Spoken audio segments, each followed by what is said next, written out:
इस कंट्री का मतलब बेनिफिट जो है वो ये है कि देखें छोटी कंट्रीज हैं, स्टूडेंट्स का ज्यादा रुझान नहीं होता।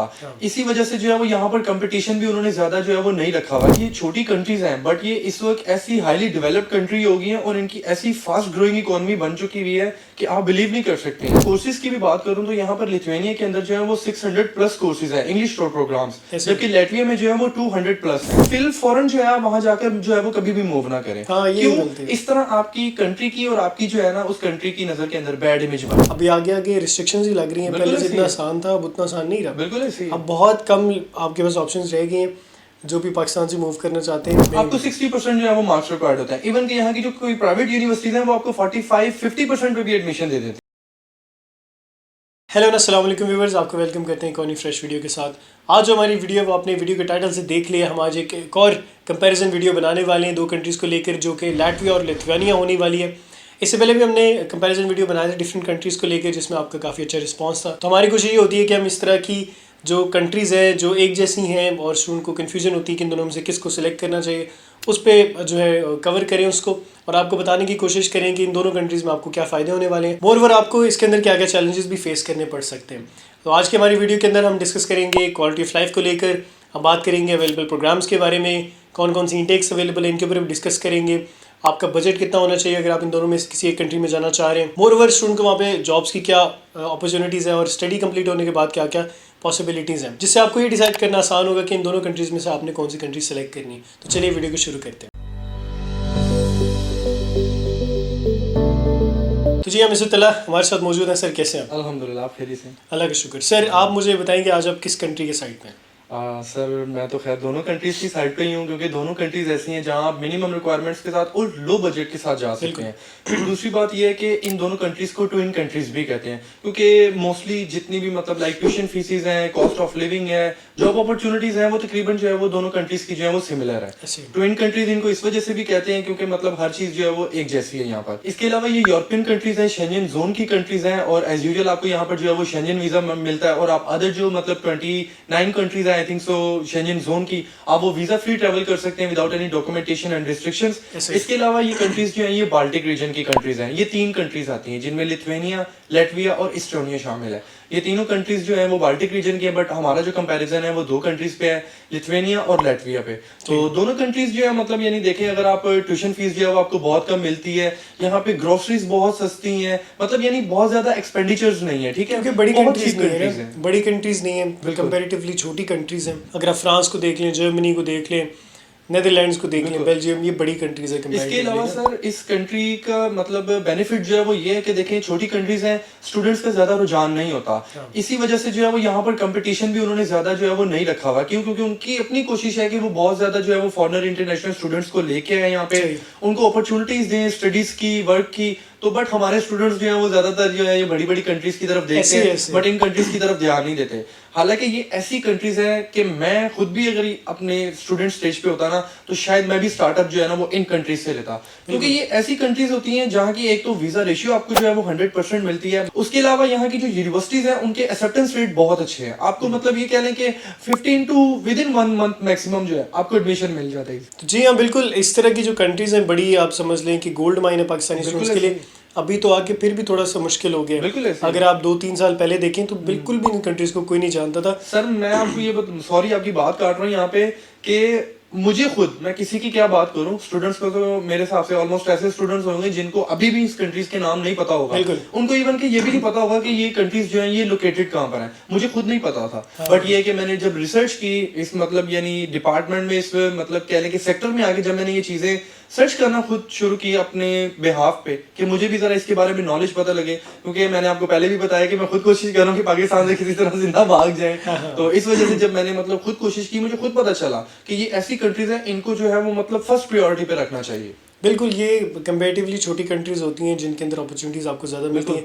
बहुत सारे स्टूडेंट्स की जल्दी टारगेट नहीं होता। बिल्कुल, स्टूडेंट का एक्चुअली माइंडसेट यही होता है कि ज़्यादा से ज़्यादा पैसा कमाया जाए, बड़ी कंट्री में जाए जहाँ बहुत पैसा हो। बिल्कुल ऐसे। ऑल्दो अच्छी बात है, हर बंदे का एक अलग गोल होता है, लेकिन ये ऐसी कंट्रीज है जिनमें आप स्टेप ले सकते हैं, स्टार्ट ले सकते हैं। कंपैरेटिवली आप कम कमाएंगे लेकिन एटलीस्ट आप जो एक स्टेबल सिचुएशन में सर अगर आप अर्निंग की भी बात कर रहे हैं तो आपने ये बहुत अच्छी बात की है। ये छोटी कंट्रीज हैं बट ये इस वक्त ऐसी हाईली डेवलप्ड कंट्री हो गई हैं और इनकी ऐसी फास्ट ग्रोइंग इकोनॉमी बन चुकी हुई है कि आप बिलीव नहीं कर सकते हैं, क्योंकि बहुत ज्यादा लोगों का जो है वो रुझान इस कंट्रीज की तरफ जो है वो आ चुका अब आ रहा है है। तो ये बहुत ज्यादा जो है अब ग्रो अप कर रही है। इवन के इनकी अपनी जो है वो ये कह लें कि इंडस्ट्रियलाइज्ड इकोनॉमी है, बहुत सारी प्रोडक्ट्स की ये मैन्युफैक्चर कर रहे हैं और अपनी ट्रेडिंग पार्टनर कंट्रीज में एक्सपोर्ट कर रहे हैं। एग्रीकल्चर का बड़ा काम बिल्कुल है। ऐसे ही है। तो खैर एजुकेशन पॉइंट ऑफ व्यू से भी देखें तो दोनों अच्छी कंट्रीज हैं। बिल्कुल ऐसे ही। अब क्योंकि ऑब्वियसली हमने कंपैरिजन करना है तो मिस्टर तला लैटविया के बारे में आपको बताएंगे, मैं लिथुआनिया के बारे में आपको बताऊंगा। बिल्कुल ऐसे ही। दोनों के अंदर आप समझ लें कि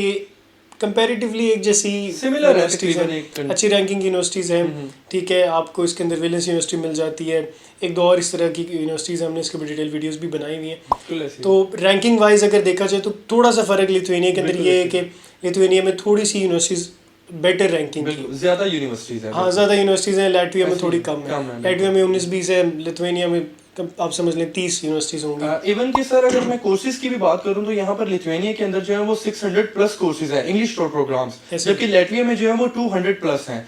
200 भी मेरे हिसाब से जो है ये कम नहीं होते हैं, 200 बहुत में आ ज्यादा जाते कोर्सेज हैं हैं 200 प्लस। ऐसे। तो ये है कि मतलब जरा ये है कि लिथुआनिया में आपको अपॉर्चुनिटीज जो है वो ज्यादा मिल जाती हैं इस हवाले से कि यहाँ पे यूनिवर्सिटीज ज्यादा हैं, कोर्सेज ज्यादा हैं। और लैटविया में जो है मतलब ये ऐसा मतलब कोई चक्कर नहीं है कि आपको यूनिवर्सिटीज भी जरा थोड़ी सी मिनिमम मिलती हैं और प्रोग्राम्स की छोटा कंट्री है ना, बिल्कुल ऐसे ही। लिथुआनिया से भी उसका साइज वाइज भी छोटा है, बिल्कुल ऐसे उस ही। तरह से बहुत ज़्यादा चीज़ें नहीं। स्टिल दोनों की कॉस्ट ऑफ लिविंग एक जैसी है, बिल्कुल ऐसे ठीक है। यहाँ पर आपका 350 यूरो से लेके 500 में गुजारा हो जाता बिल्कुल है, ऐसे ही।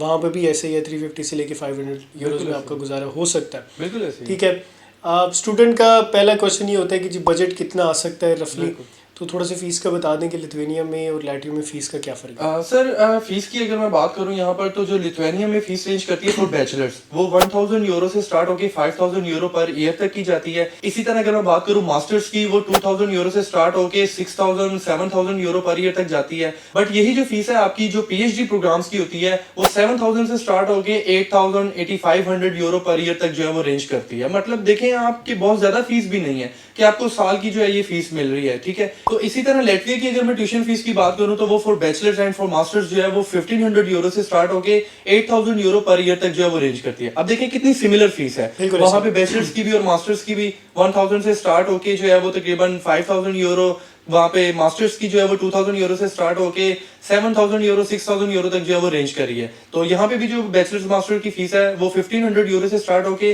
8000 यूरो पर ईयर तक जो है वो रेंज करती है। 8000 भी वो फिर बड़े जो कोर्सेज आ जाते हैं, मेडिकल हो गया या एमबीए को करना चाह रहे हैं, इंजीनियरिंग के अंदर जाना चाहता है, उसमें होती है। नॉर्मली इतनी फीस नहीं है, बिल्कुल ऐसे ही है। नॉर्मली आप रफली अगर देखें तो 3000 3500 4000 बैचलर्स जो के है लिए ना, इनफ फीस है ये। 4000 यूरोस तक आप समझें कि आपकी फीस हो सकती है। इवन के आपके मेडिकल के जो ऐसे कोर्सेज हैं जिनमें आपकी फीस जो है वो 10,000 12,000 इवन के 15,000 यूरो पर ईयर तक भी जा सकती है। बट ये मेडिसिन के कोर्सेज की है। बट बैचलर्स और मास्टर्स की जो फीस है वो बहुत ही मिनिमम है, हाँ, जो कि आपको roughly बताई है, जिस तरह आपने भी अभी बताई है 3000 से 4000 range आप करती है। जो है ना माइंड में रखेंगे, एटलीस्ट आपकी इतनी फीस हो सकती है, बिल्कुल ऐसे ही। 3 to 4। क्योंकि जो 1000 यूरोस वाली या 2000 यूरोस के अंदर फीस आती हैं वो मोस्टली लैंग्वेजेस की फीस होती हैं या इस तरह के कोर्सेज होते हैं जिनमें ज़्यादातर स्टूडेंट उस तरह से इंटरेस्टेड नहीं होते। अनटिल और अनलेस कोई ऐसा स्टूडेंट है जो इस तरह की फील्ड में जाना चाहता है कि बस मुझे पढ़ना ना पड़े, तो बिल्कुल मुझे किसी भी कोर्स में करवा दो बस। तो वो फिर हो सकता है उसके लिए बिल्कुल वो जो है फील्ड बेहतर होगी। बट क्योंकि मोस्टली स्टूडेंट्स उनका एक प्लान होता है कि हम इस टाइप की फील्ड में पढ़ना चाह रहे हैं, तो फिर मुझे लगता है उसके अंदर आपकी रफली यही फीस होगी 3 से लेके 4000। बट ये भी आई थिंक सो सर के बहुत ज्यादा मिनिमम है, कोई ज्यादा तो फीस नहीं है। 3000 अच्छी बात है कि लेकिन जरा पर year की है। वहाँ से आप उसको फीस को अफोर्ड कर सकते हो, बिल्कुल इजी आपको घर से पैसे मंगाने की जरूरत नहीं है। बिल्कुल। अच्छी बात ये है कि इन दोनों कंट्रीज में तकरीबन जो है ना आपको वर्क की रिस्ट्रिक्शन नहीं होती, बिल्कुल ऐसे ठीक है। आप दोनों कंट्रीज के अंदर ही फुल टाइम तकरीबन काम कर सकते बिल्कुल ऐसे ही। हो। ऑल्दो पहले ये रिस्ट्रिक्शन फिर भी थी 20 आवर्स वाली लिथुआनिया के अंदर, और बट इतनी सख्ती नहीं है, अब वो बिल्कुल अलाउ कर देते हैं। बैचलर्स को थी वो भी उन्होंने ख़त्म कर दी, मास्टर्स को ऑलरेडी फुल टाइम की थी, बिल्कुल तो दोनों में आप कर सकते हैं। अच्छा थोड़ा सा फिर अर्निंग का भी बताएं कि अर्निंग का क्या डिफरेंस है। बिल्कुल ऐसे ही मैं अगर अर्निंग के हवाले से बात करूं तो लिथुआनिया में आपकी जो पर मंथ की अर्निंग होती है ना वो आप 1000 से लेके 1100 euro per month easily earn कर सकते हैं। हालांकि अगर आप इसको कॉस्ट ऑफ लिविंग से कंपैरिजन करें तो देखें कॉस्ट ऑफ लिविंग कितनी है 300 से लेके 500 यूरो। अगर आप 1000 यूरो भी अर्न कर रहे हैं मैं मैक्सिमम कॉस्ट ऑफ लिविंग भी बताता हूँ यहाँ पर कि अगर आपकी 500 यूरो भी आती है, आपने फिर देखे 500 यूरो अपने सेव कर ही लिए ना, अगर 1000 यूरो भी आप पर मंथ अर्निंग कर रहे हैं, तो इस वजह से यहाँ की कॉस्ट ऑफ लिविंग भी बहुत जो है वो मिनिमम है और यहाँ की अर्निंग बहुत ज्यादा अच्छी है। जैसे कि मैंने आपको पहले बताया कि ये छोटी कंट्रीज हैं बट हाईली डेवलप्ड कंट्रीज हैं, यहाँ पे बहुत अपॉर्चुनिटीज हैं, बट हमारे स्टूडेंट्स जो है वो इन कंट्रीज की तरफ जो है वो ध्यान नहीं देते हैं। तो आपकी जो मतलब अर्निंग है वो यहाँ पर तकरीबन 1100 to 1200 euro per month easily हो जाती है। इसी तरह अगर मैं लेटविया की बात करूँ तो बात फिर वही आ जाती है कि हमने जिस तरह बात की है कि दोनों कंट्रीज तकरीबन सिमिलरली जो है, तो लेटविया में भी आपकी जो है वो जरा तकरीबन 1000 कह लें या 1100 कह लें, वो इतनी होगी, थोड़ा सा फर्क है। मतलब लेटविया क्योंकि छोटा, थोड़ा कंपैरेटिवली छोटा कंट्री, तो उसके अंदर आपकी 800 से लेके जो है 1000 तक जा बिल्कुल ऐसे ही है। थोड़ा सा फर्क है कि लिथुआनिया में ज़्यादा पैसे कमा ज़्यादा अपॉर्चुनिटी है, वो भी 10-20% ज़्यादा बनते हैं, बिल्कुल ज़्यादा नहीं। तो अवेलेबिलिटी ऑफ प्रोग्राम भी हमने डिस्कस कर लिया कि प्रोग्राम सारे अवेलेबल है। किस टाइप के कोर्स है जिसमें जाना चाहिए, उसके बारे में क्या कहते हैं? सर बहुत सारे वैरायटी ऑफ प्रोग्राम्स है, जैसा कि मैंने आपको भी पहले भी बताया कि लिथुआनिया में 600 प्लस इंग्लिश टॉट प्रोग्राम्स हैं और लैटविया में जो है वो 200 प्लस प्रोग्राम्स हैं। इसमें आपको क्या लगता है किस फील्ड के अंदर ज़्यादा स्कोप है? Sir according to my research जो है वो मैंने यहाँ पे देखा है, क्योंकि ये ग्रोइंग इकोनॉमी कंट्री है, अब बहुत ज्यादा जो है ये कंट्री जो है वो फास्ट ग्रोइंग है, बहुत ज्यादा जो है वो मतलब एकदम ही कह लें कि मतलब ये पर्दे पे आई है और ये है कि मतलब ग्रो कर रही है, तो ये है कि यहाँ पे आप बिजनेस एडमिनिस्ट्रेशन जैसे कोर्सेज में जा सकते हैं, मार्केटिंग में जा सकते हैं, बाकी एज यूजुअल सारे कोर्सेज कराते हैं, लाइक लॉ में जा सकते हैं, इंजीनियरिंग में जा सकते हैं। बड़ी अच्छी बात की, डिजिटल मार्केटिंग का अगर कोई कोर्स करना चाहते हैं तो लिथुआनिया में आप कर सकते हैं। इसमें मास्टर्स भी कराया जा रहा है और बैचलर्स के भी काफी अच्छे ऑप्शंस अवेलेबल हैं। आपको यूके चूज करना नहीं पड़ेगा, अफोर्डेबल है, बहुत मिनिमल फीस के साथ आप जो है ये अच्छी फील्ड है, बहुत अच्छी फील्ड है। सर जितने मतलब आप ये कह लें कि यूके में जो आप मतलब आपके साल के खर्चे आते हैं ना, आपकी ट्यूशन फीस, आपके एक्सपेंसेस, वो आपके यहाँ पे जो है ना तकरीबन समझ लें 2 साल के निकल आते हैं। तो अब आप 2 से भी ज्यादा, तो अब आप ये हिसाब लगा लें कि यहाँ पे 2 बंदों के 2 साल के निकल आते हैं, तो आप ये समझ लें कि बिल्कुल 50/50 का जो है वो डिफरेंस है यहाँ, बहुत ज्यादा, बिल्कुल सही, बहुत डिफरेंस है यहाँ। तो इस तरह के कोर्सेज अगर आप करना चाह रहे हैं, आप चाहते हैं कि वापस पाकिस्तान में आ जाएं आप या किसी और कंट्री में चले जाएं, अच्छी डिग्री करके, अच्छा कोर्स पढ़ के, जिसका स्कोप किसी और कंट्री में ज़्यादा हो, तो फिर आप इस तरह की छोटी कंट्री को टारगेट करके वो कोर्स उठा सकते हैं, वो कर सकते हैं।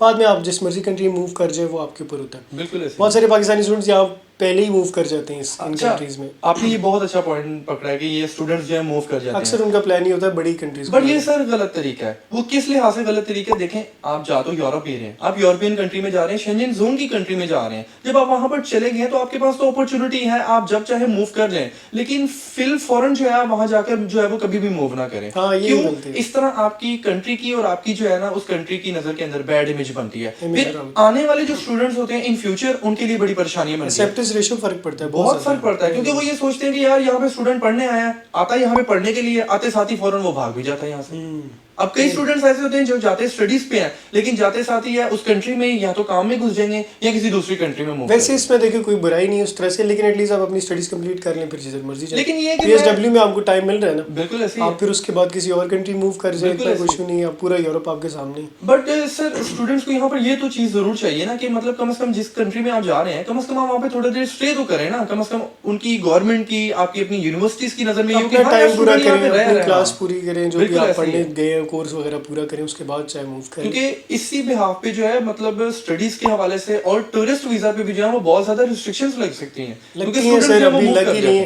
अभी आगे आगे रिस्ट्रिक्शंस ही लग रही हैं। पहले जितना आसान था अब उतना आसान नहीं रहा, बिल्कुल ऐसे ही। अब बहुत कम आपके पास ऑप्शंस रह गए हैं जो भी पाकिस्तान से मूव करना चाहते हैं, क्योंकि ऑब्वियसली आपके सामने है पाकिस्तान की सिचुएशन भी आपके सामने है, बिल्कुल। तो अब बहुत कम कंट्रीज ऐसी रहेगी जिसको आप टारगेट कर सकते हो और आपको लगता है कि अच्छा वीज़ा रेशो है, टर्की जा सकते हो, साइप्रस जा सकते हो, ठीक है, आप इधर पुर्तगाल जा सकते हैं, पोर्तुगल जा सकते हो, इटली ट्राई कर लो, आप आ जाओ ये लिथुआनिया, चाइना में चले जाएं, वहां पर स्कॉलरशिप्स की बहुत अपॉर्चुनिटी। हाँ, तो ये कुछ अब कंट्रीज रह गई हैं जो बड़ी कंट्रीज थी, जर्मनी वो तो भूल जाए, मुश्किल, बेल्जियम मुश्किल, नेदरलैंड्स मुश्किल, ठीक है, स्विट्जरलैंड वगैरह मुश्किल, यूके पैसे हैं तो जा सकते हैं, कनाडा बहुत मुश्किल हो गया, यूएसए भी मुश्किल है। तो अभी आके बस ये कंट्रीज रहती हैं, अगर आप इनको भी छोड़ दोगे ना, अगर आपको लगेगा कि यार 2-3 साल बाद पाकिस्तान में रहे, पाकिस्तान से ही प्यार करें, यहीं पे खाए भी और मौज करें, बैठे, क्योंकि ये जो है ना बहुत गोल्डन टाइम है, टाइम यही है सर, बिल्कुल सही, बिल्कुल ऐसे ही है। इसमें आपको चाहिए कि आप किसी ऐसी कंट्री को टारगेट करें जिसका आपको पीआर मिल सकता है,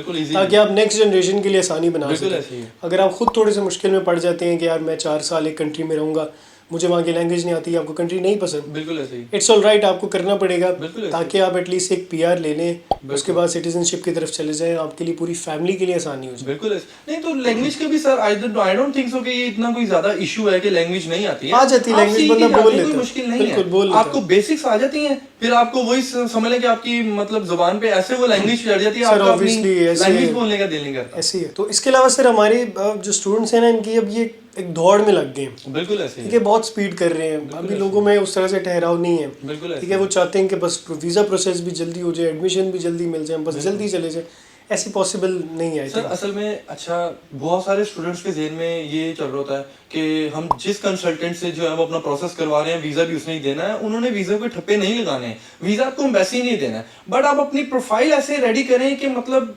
एम्बेसडर जब एक नजर देखे ना तो वो आपसे इवन के बहुत ज्यादा डिफिकल्ट क्वेश्चंस भी ना करे और बस ये कहे कि हाँ यार इसकी बहुत प्रोफाइल सारे डिफिकल्ट क्वेश्चंस करते भी नहीं, बेसिक होते हैं, अगर आपको उनके जवाब आते हैं, उनको पता चल जाता है यार ये स्टूडेंट ठीक है, इसको बोलना है, इसको पता है कहाँ जा रहा है, बिल्कुल ऐसे क्या करने जा रहे हैं, तो वो मिल जाता है। बिल्कुल इसे आपके ऊपर होता है, कंसल्टेंट के ऊपर कभी भी वीजा बिल्कुल ऐसे ही है। बिल्कुल आपकी जो फाइल प्रिपेयर होनी है आपकी प्रोफाइल को देख के होनी बिल्कुल ऐसे है। ही। ज़ाहिर कंसल्टेंट जो है, जो भी एक्सपर्ट बंदा है, वो आपको मशवरा अच्छा दे सकता है, गाइड कर सकता है कि यार इस टाइम पे ये यूनिवर्सिटी अच्छा जवाब दे रही है, ये कोर्स अच्छा है, इस यूनिवर्सिटी की वजह से वीज़ा बहुत ज़्यादा मिल रही है, ये टाइम अच्छा है, ठीक है। ऑब्वियसली ये सब चीज़ें इंसान के इख्तियार में है, बट वीज़ा मिलना ना मिलना वो तो एम्बेसी के इख्तियार में, उन्होंने कितने वीज़े देने, कितने स्टूडेंट्स को देने, किस टाइप के स्टूडेंट्स को देने, वो उनके ऊपर ही। लेकिन आप ज़रूर ट्राई कर सकते हैं, अपनी प्रोफाइल को इन्हांस करें, ठीक है। प्रोफाइल इन्हांस से याद है सर, इसके अंदर हमें ये बताएं रिक्वायरमेंट्स में क्या अगर मैं मतलब एजुकेशनल हिसाब से जो है मतलब रिक्वायरमेंट्स की बात करूँ तो रिक्वायरमेंट्स जो है वो बहुत ही मिनिमम है। आपको 60% जो है वो मार्क्स रिक्वायर्ड होता है। इवन कि यहाँ की जो कोई प्राइवेट यूनिवर्सिटीज हैं वो आपको 45-50% पे भी एडमिशन दे देती हैं, बिल्कुल, बट 60% जो है वो आपको पब्लिक यूनिवर्सिटीज के लिए मार्क्स रिक्वायर्ड है। ऐसे भी इतने हो तो अच्छा, आपके पास ऑप्शन ज्यादा हो जाती हैं, आपकी तो एप्लीकेशन हर बंदा फीस पाकिस्तान का हर स्टूडेंट इतने ले ही लेता है, वो किसी तरह एडजस्ट कर आके ना वो कर ही लेता है, 60% तो हो ही जाते हैं।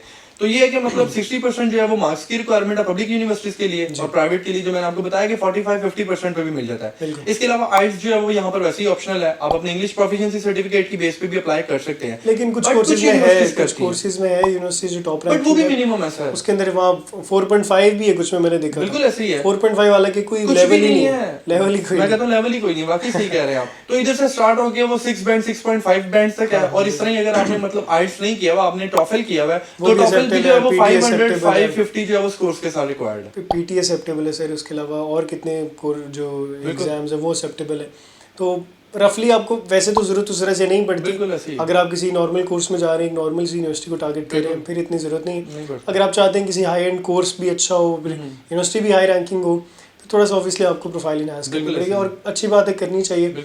आपके जो बैंक स्टेटमेंट है उसकी रिक्वायरमेंट थोड़ी है, डॉक्यूमेंट्स इतने ज़्यादा टफ नहीं है, आप अपने एजुकेशन डॉक्यूमेंट सारे ले लें, उनका पोस्टाइल करवा लें, पुलिस करेक्टर सर्टिफिकेट लगा दें, हेल्थ इंश्योरेंस वगैरह, तो ये सब चीज़ों से आपकी बैंक स्टेटमेंट जो वीज़ा की रेशो सॉरी वो बड़ी अच्छी हो जाती है, प्रोफाइल एक बड़ी नीट रहती है। बस ये है कि मतलब स्टूडेंट की प्रोफाइल जो है ना वो उसमें कोई फेक डॉक्यूमेंट नहीं होना चाहिए, जेन्युइन प्रोफाइल होनी चाहिए कि जिसमें कोई भी आपका कोई फेक डॉक्यूमेंट ना हो, कोई आपने उसके अंदर जो है वो सेटिंग एडजस्टमेंट ना बनाई हो, क्योंकि ये पाकिस्तान तो है नहीं, ये यूरोपियन कंट्रीज हैं। आप ये चीज देखें कि आप एक दफा जो है वो मतलब 2 नंबर ही कर लेंगे, बट सारी जिंदगी के लिए आप जो है वो फिर दूसरी किसी कंट्री में मूव नहीं कर सकते। जाहिर है, फिर वो तो ये चीज है कि एक दफा प्रॉपर करें, बाकी या मुकद्दर या नसीब है, अगर आपके नसीब में वीजा होगा, आप जेन्युइन प्रोफाइल के साथ कर रहे होंगे तो क्यों नहीं आपको वीजा ग्रांट होगा, 100% आपको वीजा ग्रांट किया जाएगा। तो इसके अलावा सर हमने जिस तरह अर्निंग की भी बात की, तो पार्ट टाइम जॉब्स वगैरह यहाँ पे स्टूडेंट्स इजीली कर लेते हैं, अच्छी अर्निंग कर लेते हैं, पर अगर यहाँ पर आपको 5 to 6 यूरोज मिल जाते हैं जिसमें आपका अच्छा गुजारा हो सकता है, इतने ज़्यादा एक्सपेंसेस नहीं। थोड़ा सा अभी प्रोसेस हमें बताएं कि लैटविया लिथुआनिया के अंदर प्रोसेस का क्या डिफरेंस आ रहा है। अब मेरा आपसे यहाँ पे ये क्वेश्चन है कि आप जो प्रोसेस पूछ रहे हैं वो एप्लीकेशंस का प्रोसेस पूछ रहे हैं या वीजा का प्रोसेस पूछ रहे हैं? हाँ, दोनों का बता दें, एप्लीकेशन आप स्टेप वाइज बता दें, स्टार्ट से लेकर एंड तक क्या करना है। अब एप्लीकेशन का प्रोसेस तो सिंपली यहाँ पर स्ट्रेट फॉरवर्ड है, आपने ऑनलाइन मतलब जो है वो यूनिवर्सिटी मतलब फाइंड आउट करनी होती है, कोई स्पेसिफिक पोर्टल नहीं है जहाँ से जाके आपने जो है वो अप्लाई करना होता है, ठीक है। लाइक स्टडी इन लिथुआनिया चले जाएं या स्टडी इन लैटविया कर लें, वहां पर चले जाएं, आपको सारी वहाँ की यूनिवर्सिटीज मिल जाएंगी। जिस मतलब सिलेक्टेड यूनिवर्सिटी में आप जाना चाहते हैं वो यूनिवर्सिटी सेलेक्ट करें, उसके ऑफिशियल पोर्टल पे है, रजिस्टर्ड करें अपने आप को, साइन इन करने के बाद आप अपना प्रोग्राम फाइंड आउट करें। जब आप अपना प्रोग्राम फाइंड आउट कर लें, उसकी रिक्वायरमेंट्स जरूर पढ़ लें। रिक्वायरमेंट्स पढ़ने के बाद जो है वो आप अपने अटैच डॉक्यूमेंट्स करें। अच्छा, कुछ यूनिवर्सिटीज जो है वो यहाँ पर आपसे जो है वो एप्लीकेशन फीस भी चार्ज करती है, जो कि 50 यूरो से लेके 100 यूरो, 150, इवन के 200 यूरो तक भी जा सकती है। वो लाटविया में ज्यादा, बिल्कुल ऐसी, लाटविया में एप्लीकेशन फीस ज्यादा है, लिथुआनिया में फिर भी कंपैरेटिवली कम है। बिल्कुल ऐसी। दूसरा ये कि आपको फीस के ऊपर डिस्काउंट मिल सकता है। बिल्कुल ऐसी। वो डिपेंड कर रहा होता है कि आप किस टाइम पे अप्लाई कर रहे हैं। बिल्कुल ऐसी। कुछ यूनिवर्सिटीज, क्योंकि मैं लिथुआनिया की ज्यादा रिसर्च की है, उसके अंदर वो यही बता रही थी कि अगर आप अप्रैल से पहले एनरोल कर लेते हैं तो फिर आपको पता नहीं कितने % डिस्काउंट वो दे देंगे। सर मैं तो कहूँगा सिर्फ लिथुआनिया नहीं, ऑब्वियसली सी बात, आपको जिस कंट्री में भी आप अप्लाई करें, कोशिश करें शुरू स्टार्टिंग से करें। वो सिर्फ इसलिए नहीं कि आपको डिस्काउंट मिलना है, इसलिए करें कि आपका प्रोसेस आसान रहे, क्योंकि कई कंट्रीज होती हैं आपने टेस्टेशन करानी, उसमें अच्छा वाला टाइम लग जाता है, पोस्टल कराना टाइम लग जाता है, आपके पास फिर यूनिवर्सिटी का वेट करना है। यूनिवर्सिटी, कई यूनिवर्सिटीज इंटरव्यूज करवाती हैं, बैचलर्स के लिए कुछ यूनिवर्सिटीज में एग्जाम हो सकता है, तो वो सब चीजें आप देख लें, उसमें थोड़ा टाइम लग जाता है, इसलिए टाइमली अप्लाई कर दें। 2 इनटेक्स मिल जाते हैं, आप सितंबर अक्टूबर से शुरू कर सकते हैं, जो आपका जनवरी का इनटेक है। उसके बाद आप कर सकते हैं जी जून जुलाई में जाके कुछ यूनिवर्सिटीज बंद हो रही हैं। असल में बेसिकली लिथुआनिया की जो मैं अगर मैं बात करूँ ना, तो लिथुआनिया में आपको 2 इनटेक्स मिलते हैं, सितंबर इनटेक मिलता है और फरवरी इनटेक मिलता है। बट जो इनका मेजर इनटेक है वो सितंबर का है। सितंबर में आपको जो है वो यूनिवर्सिटीज भी ज्यादा मिलती हैं और कोर्सेज भी ज्यादा मिलते हैं। फरवरी में जो है वो मतलब यानी लिमिटेड होती हैं कोर्सेज भी और यूनिवर्सिटीज भी। अब सितंबर इनटेक की अगर मैं बात करूँ तो उनकी जो एडमिशंस हैं वो मतलब ये कह लें कि तकरीबन फरवरी से लेके मतलब जून तक भी ओपन रहते हैं, जून जुलाई तक ओपन रहते हैं। बट ये है कि अब कई स्टूडेंट्स यहाँ पे कहते हैं जून जुलाई तक बड़ा टाइम है, अप्रैल में मई में जाके अप्लाई करेंगे। बट वो फिर ये होता है कि कंपटीशन मैंने आपको बताया यहाँ पर कम है, तो ये है कि फिर आपका प्रोसेस बहुत जो है ना वो लेट हो जाता है। क्योंकि देखिए आपने यहाँ पर वीजा का भी जो प्रोसेस करना है वो VFS से अपॉइंटमेंट लेने के बाद करना है। हाँ, इसकी पाकिस्तान में एम्बेसी दोनों की नहीं है, बिल्कुल दोनों की पाकिस्तान में एम्बेसी नहीं है। आपको अजरबैजान जाना पड़ेगा, आपको यूएई जाना पड़ेगा। यूएई का थोड़ा सा मुश्किल हो गया आप जाना, तो टर्की आप जा सकते हैं, अजरबैजान जा सकते हैं। दोनों में आपको टाइम तकरीबन 5 से लेके 15 दिन तक लग सकता है। एक डिफरेंस ये है कि लाटविया का आपने वीज़ा लेना होता है, लिथुआनिया का आपको रेजिडेंस परमिट आप अप्लाई करते हैं, कार्ड, उसकी बेस पे आप फिर ट्रैवल कर सकते हैं। बिल्कुल ऐसे ही है। इसके अलावा इसके अंदर जो रिक्वायरमेंट्स मेन होती है आपकी बैंक स्टेटमेंट की होती है और प्रूफ ऑफ फंड्स की होती है। फंड्स आपने जो है 7 to लेके 8,000 यूरो शो कराने, अपनी फीस पे करनी, 1 साल की फीस की रिसीप्ट दिखा देनी है। तो वो जग मिनिमल है, इतने ज़्यादा नहीं है, 25 से लेके 30 लाख बनते हैं रफली। अगर आप 25 लाख भी दिखा देंगे इतना मसला नहीं, 2.5 मिलियन पे इजीली आपको वीज़ा मिल जाता है। लेकिन ये कि जितनी अच्छी बैंक स्टेटमेंट बनाएंगे वो आपके लिए बेनिफिशियल है। 3 महीने की जो है ना मिनिमल आपको रिक्वायर होती है, और बैंक अकाउंट आपका 6-7 महीने पुराना हो, 1 साल पुराना हो तो अच्छी बात है। अच्छा, इसके अंदर एक डिफरेंस आया था कि लाटविया के अंदर आपके अपने अकाउंट के अंदर पैसे होने चाहिए, लिथुआनिया के अंदर आपके स्पॉन्सर के पास भी हो तो गुजारा हो जाता है। बट ये है कि उसके लिए सिर्फ ये कि एफिडेविट देना पड़ता है कि मैं इसको जो है वो स्पॉन्सर कर रहा हूं। हाँ, दोनों केस के अंदर स्टूडेंट का अगर अकाउंट है, स्टूडेंट के अकाउंट में पैसे हैं तब भी चल जाते हैं। लेकिन ये कि प्रेफरेबल ये कि स्टूडेंट के अपने अकाउंट में होने चाहिए। बिल्कुल ऐसे ही है। ठीक है, और स्पॉन्सर का एफिडेविट हो जाए, ब्रदर सिस्टर आपके पेरेंट्स आपको स्पॉन्सर कर सकते हैं। इसके अलावा सर इन दोनों कंट्रीज में जो है वो PSW का भी बहुत डिफरेंस है। हाँ, अब मेन डिफरेंस एक्चुअली PSW का। अब देखिए लिथुआनिया में जो आपको मिलता है वो मिलता है आफ्टर स्टडीज 15 मंथ्स के लिए, मतलब ये कह लें तकरीबन 1.5 साल का। तो इसी तरह अगर मैं लाटविया की बात करूं तो लाटविया में बैचलर्स का जो आपको मिलता है वो 4 मंथ्स के लिए मिलता है, और इसी तरह मास्टर्स की अगर मैं बात करूं तो मास्टर्स का जो आपको PSW मिलता है वो 9 मंथ्स का मिलता है। तो PSW के हवाले से अगर मैं बात करूं ना तो वो लिथुआनिया बेस्ट है कि देखिए आपको 1.5 साल का मिल रहा है, वो 4 माह के लिए बैचलर्स के बाद मिलता है आपको, और 9 माह के लिए जो है वो मतलब मास्टर्स के बाद मिलता है। बट ये भी कोई मतलब बुरा टाइम पीरियड नहीं है, अच्छा टाइम पीरियड है। जॉब अपॉर्चुनिटीज बहुत है आपको, मतलब ये है कि 4 to 9 मंथ्स भी अगर यहाँ मिल रहे हैं लाटविया में तो आप इजीली फाइंड आउट कर सकते हैं। यूरोप है ना उस टाइम, तो बिल्कुल ऐसे ही, फिर आप जहां मर्जी मूव कर सकते हैं। 9 महीने के अंदर अंदर आप तकरीबन 1 साल ही होता है रफली, 9 महीने। बिल्कुल, तो 9 महीने के अंदर आप ट्रैवल करें, तो इस तरह से आप पूरा यूरोप ट्रैवल कर सकते हैं। इस 9 महीने के अंदर अंदर आप उसको एक्सटेंड भी करवा सकते हैं। अगर आपको कोई छोटी कॉन्ट्रैक्ट की जॉब मिल जाती है तब भी आप उसको एक्सटेंड करवा सकते हैं, कोई मसला नहीं होता। तो वो सब चीज़ें आप कर सकते हैं। बट आई थिंक मैं पर्सनली अगर चाहूँ तो मैं लिथुआनिया सेलेक्ट करूँगा। आप भी लिथुआनिया, हालांकि आप लाटविया की साइड पे थे। नहीं, असल में सर बात पता है क्या, देखें हर स्टूडेंट जो पाकिस्तान से जाना चाहता है, चाहे वो किसी भी मतलब रीजन की कंट्री में जा रहा हो, उसकी पहले यही ऑप्शन होता है, उसकी यही ख्वाहिश होती है कि मुझे पहले ये पता चले कि यहाँ पे अपॉर्चुनिटीज कितनी है। देखिए ऑब्वियसली सी बात है, आप लिथुआनिया को चूज कर रहे हैं, अपॉर्चुनिटी वाइज ही देख के चूज कर रहे हैं ना, हालांकि अपॉर्चुनिटीज तो लाटविया में है, बट वो उतनी मतलब नहीं है जितनी लिथुआनिया में। ऐसे तो इस वजह से मैं भी अगर देखूंगा तो अपॉर्चुनिटी वाइज तो वो लिथुआनिया बेस्ट है, क्योंकि ट्यूशन फीस भी ऑलमोस्ट जो है वो तकरीबन similar एक जैसी है। ठीक है। इसके अलावा स्कॉलरशिप्स भी जो है वो दोनों कंट्रीज में मिलती हैं। लैंग्वेज बैरियर भी दोनों में एक कुछ जैसा भी है, नहीं है। लैंग्वेज बैरियर भी उस एक बिल्कुल, जैसा है, ट्यूशन फीस भी उस तरह से इतनी मतलब अफोर्डेबल है, बहुत ज़्यादा नहीं है, दोनों के अंदर आप जो है ना चूज़ कर सकते हैं। बिल्कुल। बट ये है कि अगर आपको लिथुआनिया में नहीं मिल रहा है एडमिशन, आपको कोर्स नहीं मिल पा रहा है या बिल्कुल कोई इशू है, तो फिर आप लैटविया को अच्छा, चूज़ अब करें। यहाँ पे कई स्टूडेंट्स जो होते हैं ना वो मतलब लिथुआनिया में कर रहे होते हैं अप्लाई, लिथुआनिया में अप्लाई कर रहे होते हैं, उनका वहाँ पर मतलब जो है वो हालांकि वीजा एक्सेप्टेंस जो रेशियो है वो भी बहुत अच्छा है, उसके अलावा यूनिवर्सिटीज का एक्सेप्टेंस रेट भी जो है वो बहुत अच्छा है। इन केस अगर उनको मतलब यहाँ से मतलब नहीं मिलता एडमिशन, नहीं मिल पाता ना, तो वो बड़े डिसहर्ट हो जाते हैं, वो कहते हैं यार इधर से मिला ही नहीं, अब करना ही नहीं है। बट यहाँ पे मैं उनको यही रिकमेंड करूंगा कि हाँ, वो जरूर ये दूसरी आसान countries है, किया करें। ये दोनों यानी कि आप दोनों को सिलेक्ट कर सकते बिल्कुल। हैं, अब दोनों देखिए ना, स्टार्ट जब कर आपने सकते हैं। एक अपना एम बना ही लिया है, आपका जाहिर बात है एक माइंडसेट बना है, तो ही आपने अप्लाई किया ना लिथुआनिया में कि नहीं यार मैंने पाकिस्तान से निकलना है, मैं ऐसे कहीं पे भी चला जाऊं।